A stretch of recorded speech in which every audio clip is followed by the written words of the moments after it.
Ça y est, c'est l'heure de Flash Info sur Kivu Morning Post. Des militaires congolais qui avaient franchi la frontière ougandaise lors de la chute de la ville de Goma ont été officiellement remis aux autorités de la province du Nord Kivu. La cérémonie a eu lieu au poste frontalier de Kasindi-Lubiria en présence de plusieurs hautes personnalités civiles et militaires.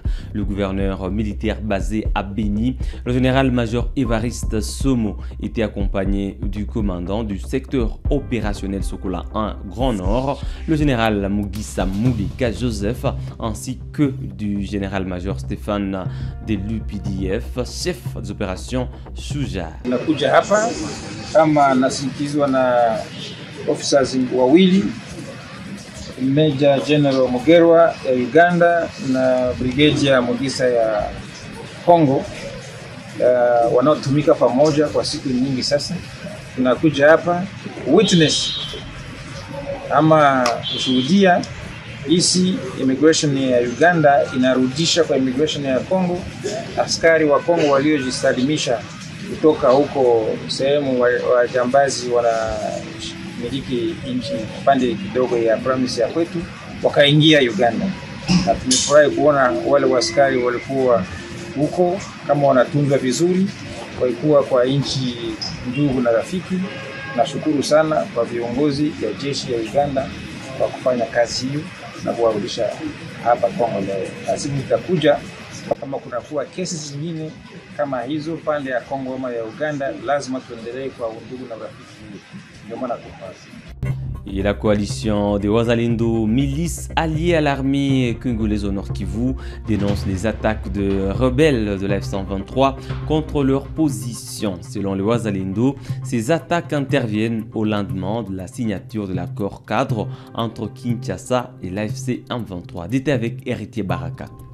Les combattants Wazalendo, milices alliés à l'armée congolaise, ont dénoncé dans un communiqué les attaques dont ils sont victimes de la part de la SM23. Le samedi 15 novembre 2025, les gouvernements congolais et la SM23 ont signé un accord cadre de paix à Doha. La réalité sur le terrain, elle n'a pas allé plus fort que les signatures. Le même jour, les attaques coordonnées ont été menées contre nos positions par les mêmes acteurs censés respecter un cessez-le-feu, une preuve suffisante que loin d'ouvrir une nouvelle ère, Doha n'a accouché qu'une illusion fragile, a déclaré le Wazalendo.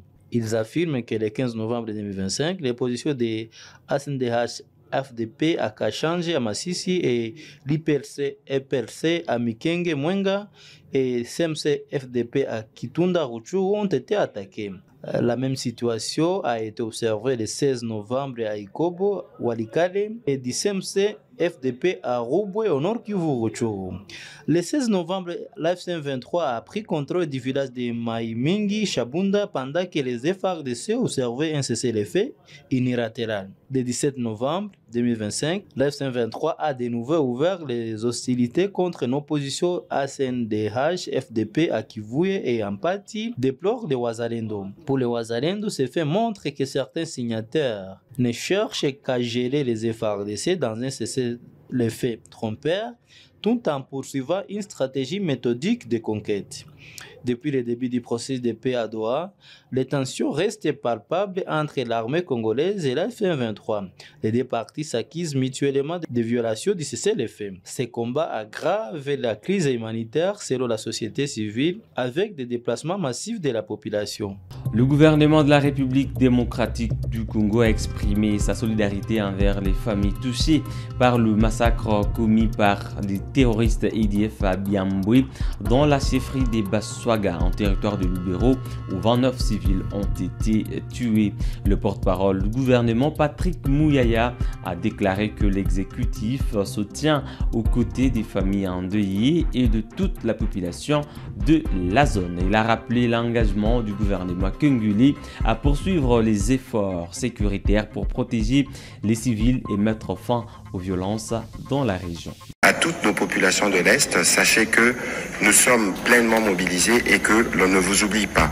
C'est justement le contexte que je voudrais, au nom du gouvernement, condamner dans les termes le plus forts les massacres des civils qui a eu lieu à Byambwe, dans les territoires de Lubero au Nord Kivu, où nous avons reçu de rapports qui parlent d'une vingtaine de morts, des personnes qui ont été ciblées par les terroristes des ADF. C'est ici l'occasion de rappeler la détermination du gouvernement à mettre fin à ces phénomènes et que nous nous tenons aux côtés du gouverneur militaire de la province du Nord Kivu pour donner des réponses urgentes à ce que cette situation impose et que toutes nos populations, d'où qu'elles se trouvent, sachent que le gouvernement travaille d'arrache-pied pour apporter les réponses qu'il doit apporter pour les situations que nous connaissons. Et dans la province du Lualaba, plus de 30 creuseurs sont morts dans une mine artisanale du Lualaba après une bousculade provoquée par des tirs attribués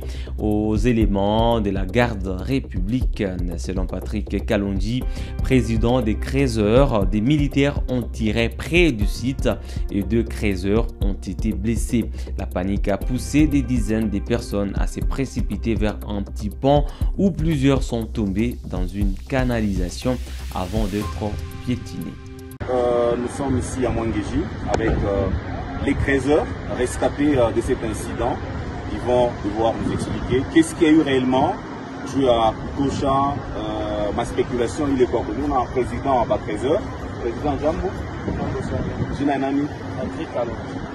Donc Patrick, on a ça pour t'expliquer l'incident et le coup incident est composé par ma balle, il est militaire, GR, Baranza Kupika, et fait à Kupika, Kuko 2000, ba trésor, ba débat, pata balle. Moi, mon boulot, mon mini, mon corps. Et fait à trésor, on a, Babo, Banabapika, ma balle, Bananza Kupika. Kuko terrassé à canalisation à maille à bassin. On a tout à maille à mine. Ça s'appelle au Kilalo presque à 2 mètres. Wingi à ba trésor, Bananza Kupika Kilalo. Bakimbie mabala njo kuangukia muterasi fe ya kuanguka be kunenda mukanyangana kile bantu bafika. Maintenant moi makoro ile munatosha parce que tulikono ma image munatosha makoro ngapi munatangura jusque là tuko na 34 records iko ku mort ko makoro ile ma famille est récupérée banenda na iko plus de 10. Donc nous sommes dans une quarantaine. OK. Maintenant balé ba blessé par balle be ngapi ko be ko ba 2. Maintenant tunapenda muéclairer ile ma image bantu unaona ya mabulongo kunashuka jo pulo bien inakula bulongo haina kule bantu abakufe na éboulement bantu bakimbia batambuke kilalo efe ya kukimbia banangukia mkanalisation ya mai banenda kukanyangana ndio vile bantu wanakufa haina. Le bilan du drame sur le site minier de Mulondo est passé à 35 morts selon les autorités locales. Voici la communication du gouvernement provincial dirigé par Fifi Masuka qui s'est également prononcé sur le crash à l'aéroport de Kolwezi. Communiqué officiel du gouvernement provincial du Lualaba. Le gouvernement provincial du Lualaba informe l'opinion publique de l'évolution de 2 situations majeures qui viennent récemment de toucher la province. Le drame de Mulondo survenu le 15 novembre 2025 et l'incident aérien enregistré le 17 novembre 2025 à l'aéroport de Kolwezi. À propos du drame de Mulondo survenu le 15 novembre 2025. Selon le rapport médical provisoire transmis par Madame la ministre provinciale de la Santé, le bilan humain actuel se présente comme suit. Bilan humain provisoire. 1. 35 personnes décédées réparties de la manière suivante. 26 corps conservés à la morgue de l'hôpital général de référence de Mwangeji. 7 corps gardés à la morgue de l'hôpital de Mupanja. 2 corps déjà inhumés par leurs familles respectives. 2 survivants identifiés.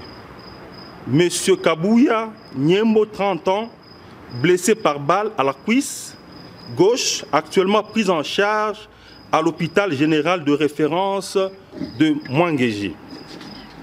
Monsieur Mwamba Gilbert, 18 ans, retrouvés à Kando et transférés à Kolwezi pour une prise en charge médicale appropriée. Le gouvernement provincial du Lualaba réitère ses condoléances les plus attristées aux familles éprouvées. Les équipes provinciales, appuyées par les services spécialisés, poursuivent l'identification complète des victimes, l'assistance médicale, sociale et psychologique aux survivants et familles, la sécurisation du site de Moulondo, l'enquête destinée à établir les causes exactes du drame ainsi que les responsabilités. 2. À propos de l'incident survenu à l'aéroport de Kolwezi ce 17 novembre 2025 vers 11 h. Le gouvernement provincial confirme l'incident survenu ce lundi 17 novembre 2025 aux environs de 11 h lors de l'atterrissage d'un avion affrété transportant son Excellence, Monsieur le ministre national des Mines, en mission à Kolwezi pour s'enquérir de la situation dramatique de Moulondo.